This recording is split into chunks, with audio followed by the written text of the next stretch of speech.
Hi, everyone. Thanks for joining. We're going to talk a little bit about Zoho customizations today and more just like a light overview on, let me just turn my volume up, on just exactly how it'll tailor to your business and how you can make things run a little bit more efficiently that way. First, I think I'd be remiss to not say rest in peace to Hulk Hogan and Ozzy, I guess, at that point too for this week. We'll pay our respects at the end of this webinar. If there's time, if you guys stay that long, I'll try to make this 30 to 40 minutes. It's nice out. It's the summer, so I don't want to keep everyone locked into their computer. But we're gonna dive into the powerful world of Zoho.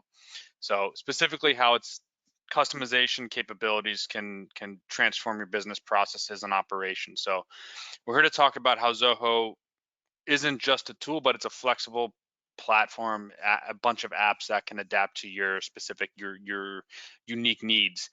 That being said, if you've ever been on any sort of discovery or demo call with us, excuse me, you've probably heard this saying before, but Zoho is a tool, not a weapon. So hopefully, I know that kind of contradicts what I just said, but hopefully this webinar shows how this tool can boost your business. So I have a second monitor over here, so if you see me going back and forth, that's kind of what I'm doing. But let's start by understanding why customization is so crucial. So in today's competitive landscape, a one-size-fits-all approach doesn't really work and doesn't really cut it. So Zoho kind of truly excels because it's designed to adapt to your specific needs. It molds to your needs. So when you tailor your CRM, you're not just enhancing sales and marketing efforts, but you're building stronger customer relationship management, CRM.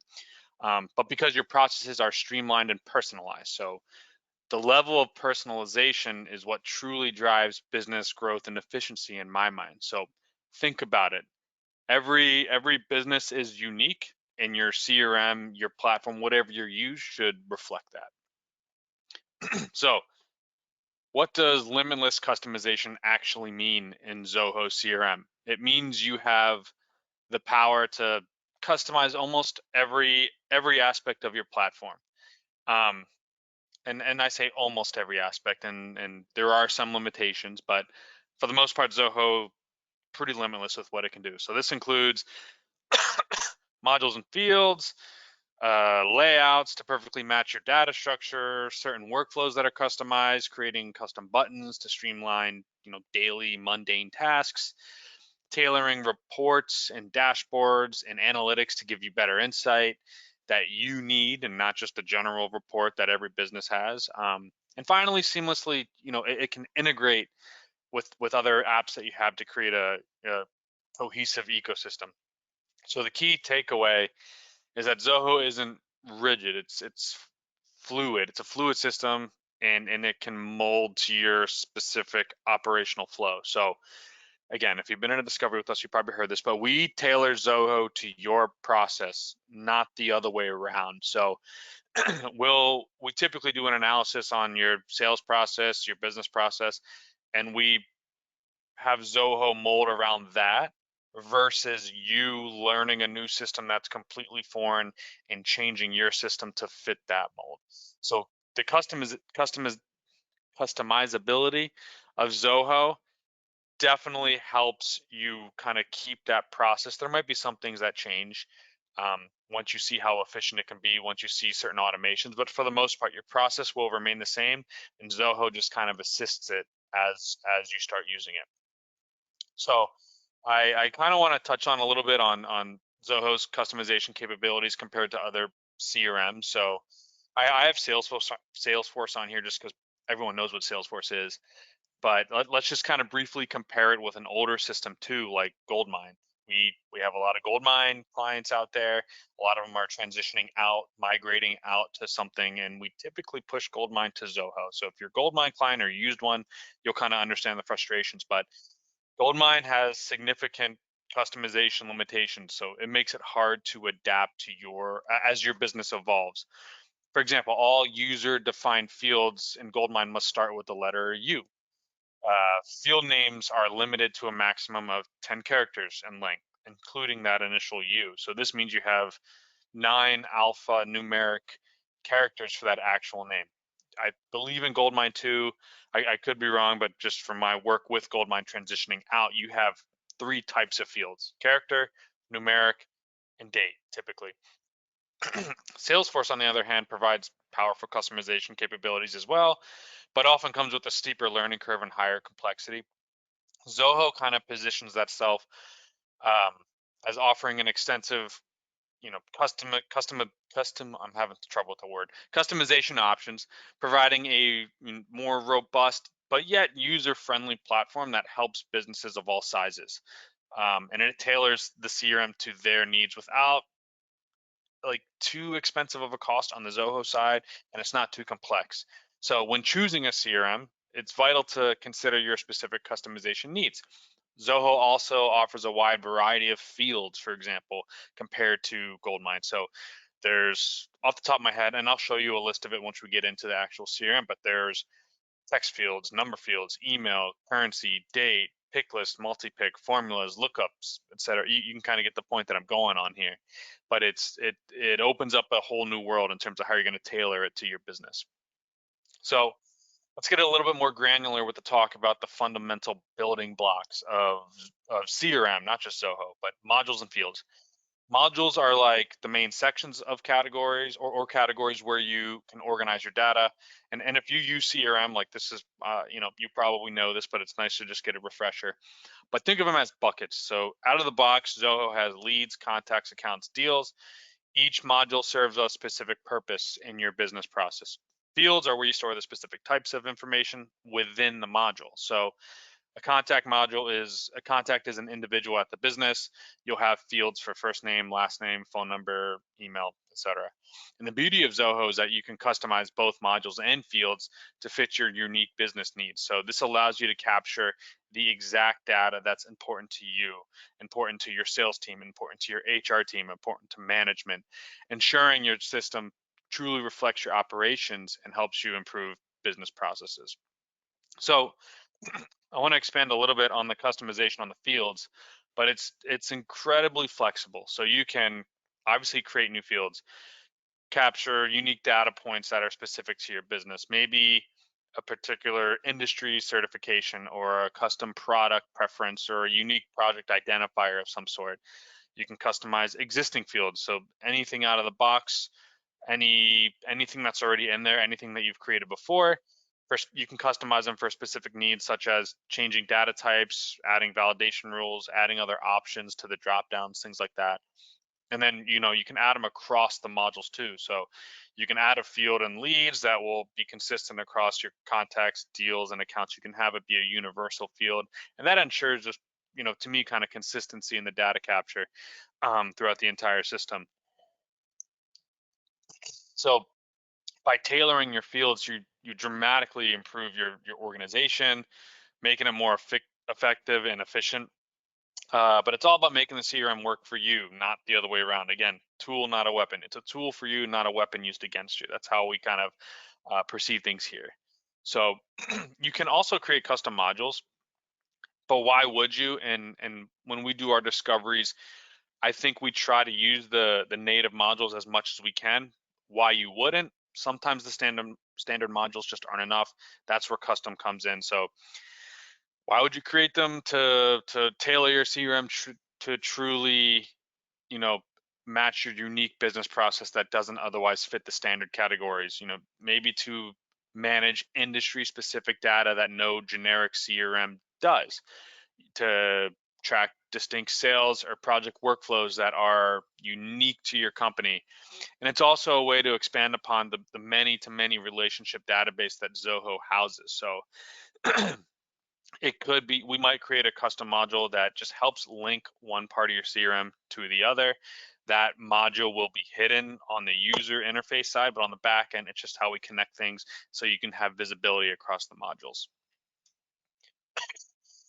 Beyond data structure, customization kind of it extends to communication. Custom email templates, are incredibly useful for several reasons. They allow you to create personalized emails for customers at scale, ensuring that every interaction feels tailored. Uh, consistent branding in all your communications, maintaining a professional and cohesive image, and they definitely save a lot of time with the pre-design layouts.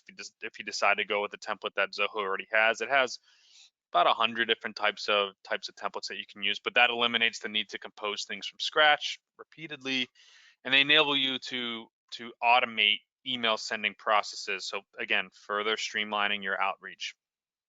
Other things you can customize. I don't know if I'll touch on this too much in the demonstration, but workflows. I mean, we've talked about workflows in the past.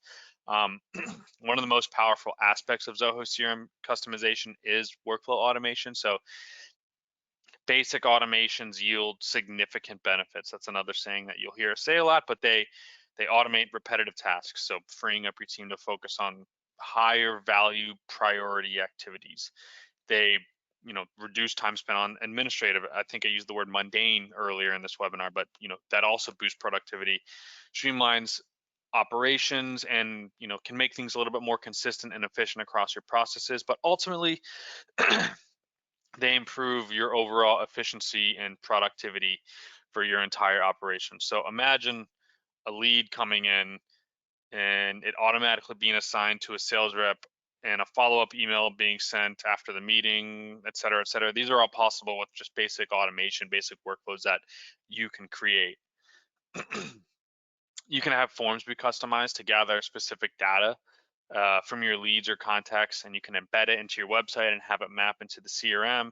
So for example, from there you can map fields from a form into a website that maps into your CRM. So in your contact form page on your website, you have a place where it's a product drop down on the website where they say what product they're interested in. Once they hit submit, that field can go into the product interest field on the leads module. From there, you can tie back into workflows. You can create workflows that can can trigger certain actions. So if they are interested in X product after it's submitted, it triggers a workflow to alert or assign the specific salesperson because he's an expert at said product. So it's pretty limitless with how you can set those up. That's just one very high level, simple example. But I do think it's good to know, and it's good to point out here.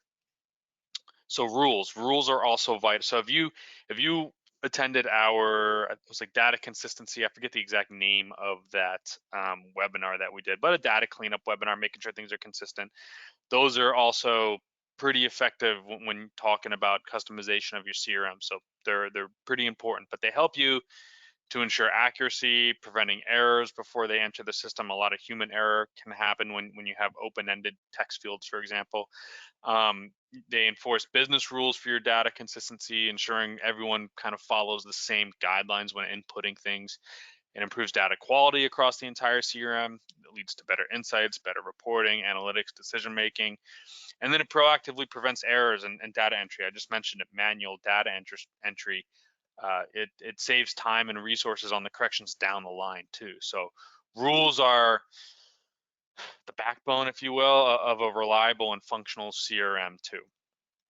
So I'm gonna pop out of this real quick. I'm gonna go into my demo CRM account. So if you guys have done a demo with me, this is the same account. You might see some dummy information that you've seen already, but obviously these are the modules up here. So out of the box, it's lead, contacts, accounts, deals. This is a custom one that I created for somebody. Task reports, meetings. These are all out of the box. First things first, I know a lot of people when I talk about leads, they're like, what exactly distinguishes a lead from a contact, whatever.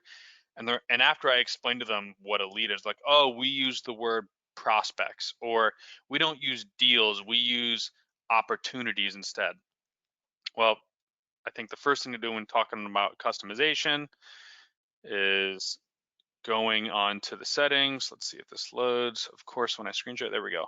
Modules and fields. If you use prospects instead of leads, you're going to put in the plural name. You're going to put in the singular name. I click save. Automatically updates within seconds. Same thing with deals. If you use opportunities, so I'm just going to say ops, just so I don't have to spell it out. Where is it? Changes within seconds. So pretty simple on how to do that. It's very simple to do that, to change any of these to match the verbiage that your company uses. Same thing with fields. So Just so you know, anytime you want to go and customize anything, if you are using the new version of Zoho, you'll have all the settings on the left pan here. So kind of where this setup is, you'll have the settings pop up here.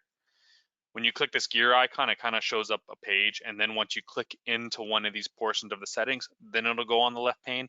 It looks a little bit different, but I just kind of wanted to explain that. But anytime you want to do any customization or any work on the back end, any configuration, you're going to click that gear icon, and it's going to pull you here. You can do a little bit more developing, coding things, or just simple customization, but we're going to focus kind of on the customization part of it. So modules and fields. So I'm going to go into contacts, and we're just going to mess around with a couple fields and show you what things are. So first things first, there's different types of layouts. You would use a different layout to tailor field visibility and organize it to match distinct business processes. So for example, your sales team might have a layout for contacts, but that might differ from your layout that your support team uses. So it ensures that each team sees the only relevant information for their tasks and the data points that they need. One of the reasons why I try to stay away from this part, so I'm actually just gonna go to contacts here. I try to stay away from creating multiple layouts, because if you go to create a contact manually and the page just pulls up, a lot of people forget to switch the layout if they need to use a different layout to input information. A lot of people forget that when entering it manually. So I try to keep one layout and find different ways to show visibility. But I just kind of wanted to show that there. But we're going to go into the contacts module, just the standard. This is again a test account, but we're gonna quickly just go over the different field types. Remember, I said in Goldmine you have like 3 field types. In this CRM, and much like HubSpot, Salesforce, like the big ones, the cloud-based ones, the more up-to-date ones, less archaic ones, you're going to have multiple different types of field types. So I'm going to quickly run through some of these. Some of them are very self-explanatory, so I won't elaborate on it. But single line field, just a text field. Multi-line field is a text field where if you hit enter, it brings you to another line and you can start another entry. It's kind of like more for note taking, I guess. Email only accepts an @ sign and a domain name. Phone number is a phone field that accepts 10 digits. Pick list is a drop down. Multi-select is a drop down where you can select more than one option. A date stores only a date and has a calendar picker. So you click that field and like the calendar shows up and you can pick what date. Date and time does the same thing, but you also choose a specific time. Number just stores whole numbers. Auto number automatically generates a unique sequential number for each new record that you put in. Currency stores monetary values with the currency symbol. Decimal is a number with decimal places. Percent, same thing with percentages. Long integer is long numbers. Checkbox is just a checkbox. URL, it stores website links, which are clickable, and it redirects you to the website. A lookup field links a record to another record in different modules.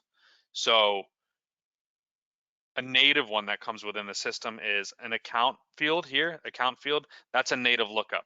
So in the contact record, you'll have the account that it's linked to. You can click to that account. It'll pull you to the account record automatically. I will kind of show you different ways to do that. So let me see here. I'm just gonna reload this. Let's just create a contact. So account name, actually I'm gonna go to account, sorry. Astronomer, I forgot I did this already. Different ways to use it. So for example, I worked with a bank and they wanted to see all their accounts. They wanted to see who their accountant was or who their insurance broker was. Here's the testing fields that I put. This is a lookup field. So if I want to choose their accountant, I can just type in, yeah, Cal Ripken's an accountant. Now I know for astronomer, their accountant is Cal Ripken. I'm going to go back and I'll show you how this kind of all ties to each other. Coldplay. Their accountant is also Cal Ripken. So how this works, how lookup fields look, they're kind of like a hyperlink to another area again. So I'm in Coldplay's account. Their account that they use is Cal Ripken. I can click to Cal Ripken and there's a related field here. These can all be customized too, the verbiage that you use here, but companies that I do work for, astronomer and Coldplay. So they're used to relate different areas of the CRM to each other. Just thought that was an interesting way to show that. Let's go back to the fields. Here we go. Formula calculates a value based on a formula that you've set using other fields.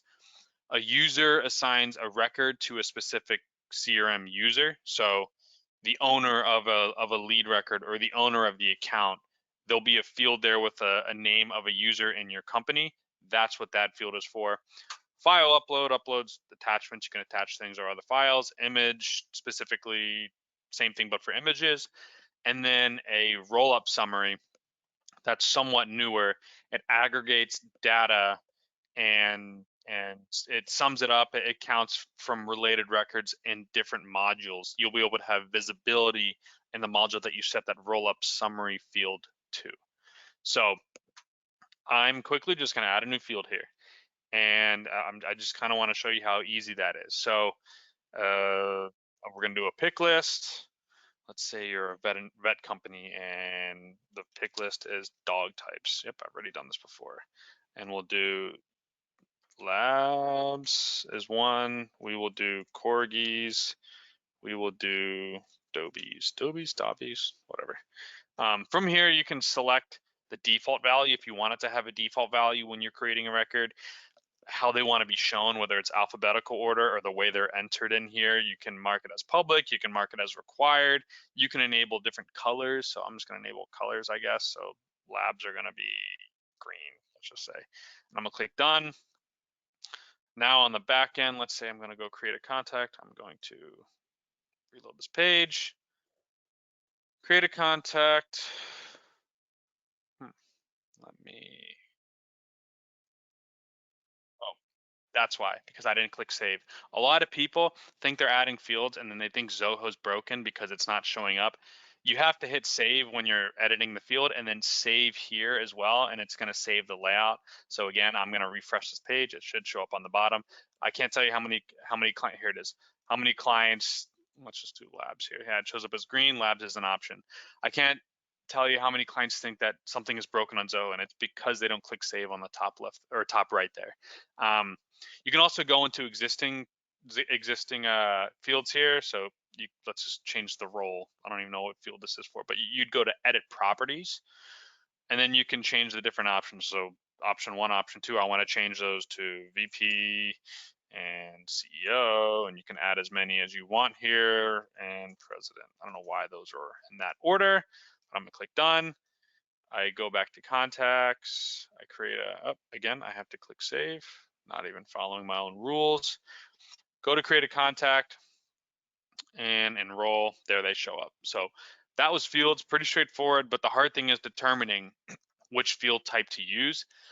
Open-ended fields like single line and multi-select fields, they're great for kind of that note-taking, but you kind of open yourself to being more susceptible to data inconsistency. So misspellings, people who use abbreviations versus not. So using field types and validation rules is a great way to negate that. And what I mean by validation rules is if I go here, I want to create a validation rule.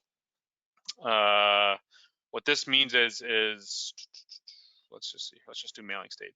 You're going to create a rule to where like a field can't be input unless it meets this certain criteria. So it's a great way to negate those like if you want certain a format or standardization among this. If you've been to that, again, that data consistency webinar, you saw this on the front end. I'm going to show it on the back end. Let's just click next. Mailing state. So if I think the example I used last time was Pennsylvania. Some people put more N's than Pennsylvania has. Some people put PA. Some people misspell it other ways. A way to kind of cancel that from happening is you can put a rule that's saying it only accepts 2 characters, and I want to make sure that when this criteria is not met, it stops the entry with an error saying use abbreviation, and you can enter. There we go. And you can tell it where you want the the error message to show right under the field or at the top of the page. That doesn't really matter for this case, but let's just click save. That was for contacts. Okay, so I'm going to go to contacts. I'm going to refresh the page.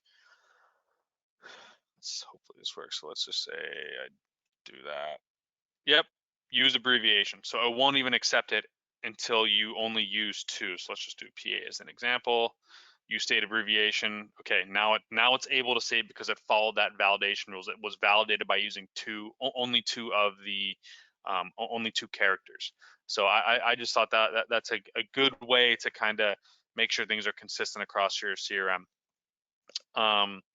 Quickly, I don't think this is going to, like, people are usually going to use this right when they start it, but a custom module, very simple. You would just say new module. You would name it. Let's just say, what would we use?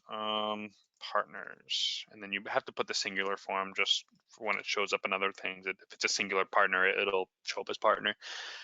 Done. You can add another field saying, let's just say, partner account. Boom, I created a custom module. If I go here, I have partners as a new module here. I can create a new partner, and there's the field partner account. So simple to create a custom module. You would name it, add the fields you want, pretty simple. And it's good to understand the use case before doing this again. But while we're here, let's also show layout rules. So a layout rule is a way to hide fields, for example, that are unnecessary unless certain criteria is filled. So we're going to add a layout rule. We're going to do webinar test. You can describe your rule. I would describe your rule if you're doing this yourself, just so you know what's going on. I typically go through and delete all my, and when I do a demo, I delete my layout rules just so they don't get flooded. If you have one, or if you're doing a workflow, be as descriptive as you can in your rule so you know what the rule does. But webinar test, we're going to do it on the email rule. And when the email isn't empty, so when the email field is filled out, I want it to show the secondary email, field. So I'm going to go back. Let's go to layout rules. Let's go to partners. So if I create a partner and I type in the email, so let's do 123@tmg.com. Once I hit enter, the secondary email field popped up. So if I get rid of this, the secondary email goes away. I'll show it again, 123@marksgroup, whatever.net. I know it says partner name cannot be empty, but when I hit enter, that field shows up. So it's just a way to go and make sure that if you don't need a field visible and you don't want to clutter your data until something is filled out, it's just a way to go about that. We are going to leave kind of the field customization and just show simple mail merge templates, things like that. So again, I'll start it from the beginning. I go here, I go to channel, or no, I go to customization. Under customization, you'll find templates. So I'm going to go to template. I'm going to create a new template. You're going to say what module you want this template to be used for. I'm going to do it for, I don't know, let's see here, the contacts. I'm going to click next. There's all these pre-templated templates here. If you want it to be more personalized, I would either just do a blank one or do an insert HTML/plain text. If you're sending out like a holiday one, or you want something to send out on someone's birthday, if that's a field that you capture someone's birthday, you want that date to trigger this happy birthday template to go up, that's fine. Go through them, look at them, they're fun to look at. But again, if you want it to be more personalized, I would just use a blank one. And we're gonna go template name, we're gonna go webinar test, we're gonna go HR problems just because of recent news. We're gonna go hi, and then we're gonna, so these hashtags, they bring in fields in the record. So if I wanted to always bring in someone's first name, I'm gonna click first name. That's gonna be the mail merge. So hi, first name. We noticed someone at, let's say I want to use their account name. So hi, Michael. We noticed someone at the Marks Group. That's kind of like an example. We noticed someone at the account was at a Coldplay concert. Please call me. You can also add in the user signature too. So whatever user is sending this email, whatever account, if you want the email to come from the owner of that account or lead, you can have that user signature be in there as well. We're gonna click save, select the folder, public templates.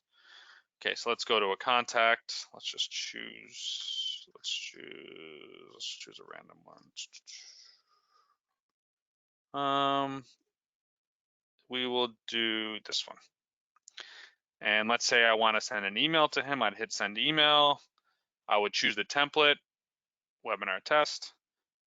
Hi, Blaze. We noticed someone at whatever company was at a Coldplay concert. Please call me.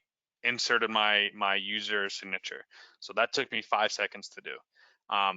Obviously, if you're creating one, it's probably going to be a little bit more elaborate. If you don't want the gray on the sides, I would recommend doing an HTML template instead of the blank one. The blank one will have that gray on the side, but pretty simple. It pulled in his first name, which is Blaze. It pulled in the company name, which is whatever that gibberish is, and it brought in my signature. So just a simple way to create one. One of the last things I kind of want to show you in this Zoho instance is forms. So creating web forms. So I'm gonna again go to setup. In the channels section, you're gonna go to web forms. You're gonna create a new form. Enter the form name, webinar test. Why do I always capitalize that E? And we're just gonna do it for, we'll do it for prospects. So from here, again, similar field type things as they were in the modules fields. You're dragging and dropping. So this is what you want the form to look like. So you want their company name. You want their first name. You want the type of product they're interested in. And where's email? Email. And you know what? If they're still working in the 20th century, we will put fax number. You can also add in kind of advanced fields and add CAPTCHAs, files to be uploaded too. So I'm going to do that. You can edit what these buttons say. So if I want to edit these buttons, I can say, instead of submit, I can say done. Save that. It changes it to done. What you're going to do, and you could change the font. You could change certain things in terms of the design with this, but I'm just going to click next. From here, you're going to enter the location, so where the web form will be hosted. Then what's the action? Are you going to redirect it to another web page? Is it going to show a thank you page or a splash page? And you can just look at a preview of what that looks like. That's what the thank you page would look like. That's what the splash message would look like. And then you can set a certain assignee rules. You can add tags to it. So if they submit it, it can be a hot lead. And other notification statuses: notify the owner, notify the visitor, notify and show visitor tracking, things like that. I'm not going to save this for now because I don't have a URL to put in. Oh, one more thing. So when you go to like the deals pipeline, for example, you have, so this I've gotten rid of a lot of stages, but if you get Zoho out of the box, I believe it's like 12 different stages in the deal pipeline. That's super simple to, like, for me, I think less is more when it comes to that. Again, you don't want to get into like a paralysis by analysis situation where you're wondering what stage is it in, and you kind of want to be more clear and concise. But you would just go to opportunities, go to standard. If you want to get rid of certain stages, you would click the stage field, stage probability mapping. You can get rid of fields by hitting this minus button. You can add fields saying, like, if you're a construction company, design and scope. Oop, design and scope. Let's just do that. Probability, let's just say 60. Excuse me. And then I'm going to click done. Gotta select the category. It's gonna be open and then pipeline. Okay. I'm gonna click done. If I go back to the deal module, hit save. Always gotta hit save. If I go back to the deal module, if I hit refresh, hopefully it saved the filter. Yep, design and scoped. It's a new field now, or new stage now. You can drag and drop in there. Everything's functional after that. So I'm gonna go back to this. That was kind of it for the demonstration things. I know I kind of ripped through things a bit, but let's just quickly recap the benefits of customizing your CRM. So it significantly boosts efficiency. Personalization. I mean, I think that's like one of the biggest keys, especially when email templates and you want to know more than just what product they're interested in. It definitely enhances that customer relationship. I think that is key to scaling your business. It leads to greater loyalty, people coming back, churn rate, things like that. But a tailored CRM definitely drives uh, business growth, but it optimizes your unique process as well. And most importantly, it allows you to adapt, again, your CRM to your process, making it a true asset and not the other way around. Not Zoho does it this way, so we got to change our process to fit that. It's more, hey, Zoho, or hey, Marks Group, this is our process. We fit that into Zoho. So again, I touched on everything at a very, very 30,000 foot level. I could probably do a 45-minute demonstration on each one of those aspects itself, if not longer than 45 minutes. Again, I told you we pay our respects to Ozzy and Hulk. Rest in peace to them. I love Black Sabbath, and I actually knew his goddaughter, so I'd like to say I knew him in a way. But again, thanks for joining us today. Kind of hope this overview has shown you the incredible potential of the customization Zoho has. We just scratched the surface. So if you have any questions or if you're ready to explore more, feel free to contact Gene, me, or Sam. He'll be introduced to most of you guys too. But we can tailor your specific business needs. Please do not hesitate to reach out, and we're here to help. Kind of guide you through how to customize a CRM. So thank you, and enjoy your weekend, and we hope to hear from you guys soon.